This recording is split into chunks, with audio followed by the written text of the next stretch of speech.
Après la grande parade ou les grandes parades du 8 mars, vous avez écouté les hommes politiques qui relèvent quelques difficultés à avoir les femmes dans les listes.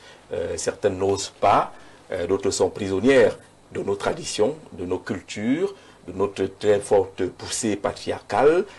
Parfois, on est obligé de se demander où sont les femmes. Le représentant du SDF l'a dit sur ce plateau, il a clairement dit qu'il cherchait une femme pour compléter et donc pour jouer les bouches-trous. Vous voyez un peu la position qui malheureusement est souvent accordée à la femme dans notre société. Comme vous le dites si bien, le jour d'après, il cherche une d'après, femme capable. il cherche qu'il n'arrive pas, pas à trouver, mais je suppose quand vous leur avez servi leurs invitations sur ce plateau, ils auraient pu très bien, chacun en ce qui le concerne, envoyer des femmes. Mais nous sommes 4 hommes aujourd'hui à devoir débattre des questions concernant la gente féminine. J'ai vu quand même que vous avez convié ma camarade La Plume, oui, qui sera donc la seule voix féminine, voilà, donc sur ce plateau probablement.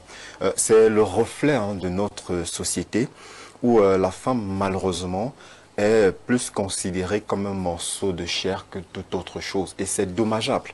Vous l'avez si bien dit parce que nous sommes dans un environnement, dans une société patriarcale où l'homme s'arroge tous les droits au détriment de cette femme qui, elle, choisit de se donner en spectacle, comme vous l'avez vu hier, voilà, dans les différents débits de boissons et autres lieux où des soirées dansantes ont été organisées. Voilà à quoi se réduit la journée internationale des droits de la femme dans notre société, que d'aucuns finissent par baptiser même la journée de la fête de la femme, comme s'il s'agissait de la Saint-Valentin de la femme ou de la journée des mères, de la fête des mères, que non. On a réussi à transformer une journée inconfortable en une journée de confort.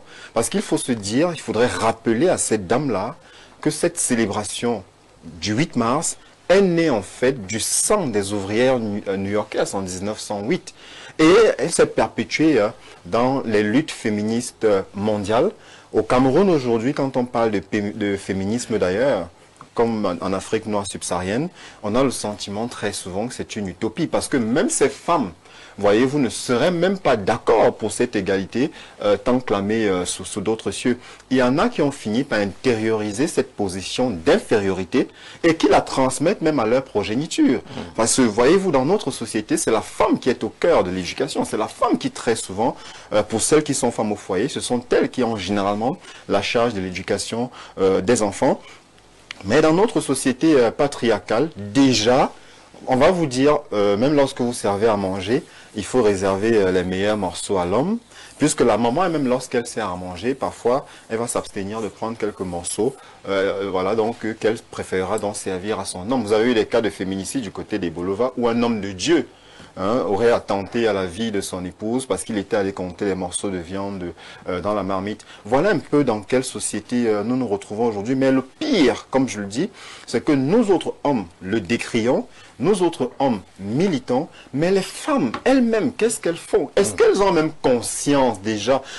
Tout à l'heure, le co-discutant a évoqué le thème de la journée, de cette journée-là. Mais aller tendre le micro à beaucoup de femmes, elles ne savent même pas quel est le thème. Elles ne savent pas qu'en réalité, c'est une journée de combat, c'est une journée de lutte où elles devraient en fait revendre. C'est un plaidoyer en fait pour le respect de leurs droits, voyez-vous, mais elles n'en ont pas conscience. Pour elles, c'est le moment pour celles qui peuvent se rendre au boulevard d'aller défiler et puis après de se retrouver dans toutes sortes de beuveries et d'orgies, s'en suivent par moments des cas d'adultère, parce que c'est le jour que la femme a choisi pour se mesurer aussi à l'homme.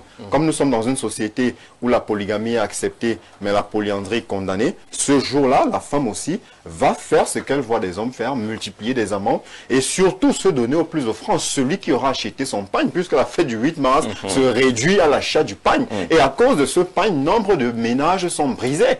Vous avez des foyers qui volent en éclats parce que la femme estime que son mari l'aurait lésé, juste pour un bout d'étoffe que vous allez porter quelques heures durant, simplement pour vous faire, voilà, parce que ça devient une sorte de parade, dire aux voisines, à ses copines, qu'on a pu avoir le pagne, et donc ça devient en fait le concours de la meilleure robe, le concours de celle-là qui a été prise en charge par son homme. D'accord, on est en train d'entrer là dans le fond du sujet, parce qu'on parlera des bons et des mauvais points du 8 mars Made in Cameroun. Vous voyez bien.